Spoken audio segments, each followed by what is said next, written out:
Does Whiteness of the Whale, Noodler's Whiteness of the Whale, write legibly on black paper? If not, how does it differ from Blue Ghost? Great question. Whiteness of the Whale does not write very legibly on black paper. Whiteness of the Whale, it's a white ink, but it is not a whiteout, or it's not, you know, it's not a white gel pen, or it's not a white ink like you would expect with a calligraphy like dip pen ink.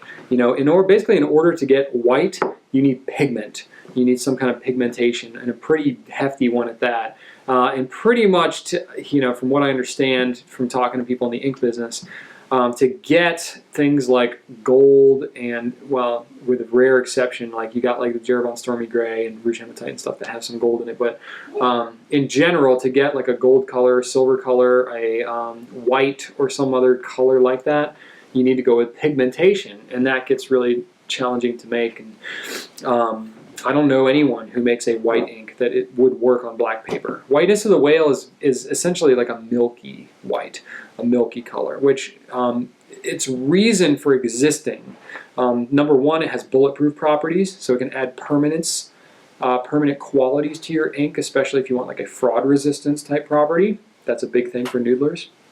So you can add a little bit of that to another ink to make it permanent and traceable if you are using a conventional fountain pen ink. Or the other reason is to lighten up the color of something. So if you have a really dark blue and you want to lighten it up to a lighter blue, you add Whiteness of the Whale. It's kind of adding a white tint to your blue. It lightens it up. You know, take a red and make it pink, take a purple and make it less purple. You know, so that's really why Whiteness of the Whale exists. The bulletproof properties and to lighten up the actual color of another ink. It doesn't really work as a standalone ink on much of anything. So that said, it is a little bit different from Blue Ghost. First off, Whiteness of the Whale is more expensive because of how it has to be made than Blue Ghost. Blue Ghost, if you're looking for an invisible ink, that is a good one. Blue Ghost also has kind of that same goal that Whiteness of the Whale has, of you can mix it with another ink to give it permanence, because it is bulletproof. What Blue Ghost is actually, so it will not wash off, and so you can add Blue Ghost to whatever ink you want. It's not going to change the look of the ink, but it will make it so that if you put under UV light, it'll be traceable. So if you have a conventional ink that you like to use, add a little bit of Blue Ghost in there. You know, you may want to test it in a small batch just to make sure it mixes okay. Just get that caveat out there. But you added its Blue Ghost in there, and it's going to give you some traceable qualities to it. So if you're worried about check fraud and stuff like that, you can have some traceability to your ink. That's kind of a neat little thing.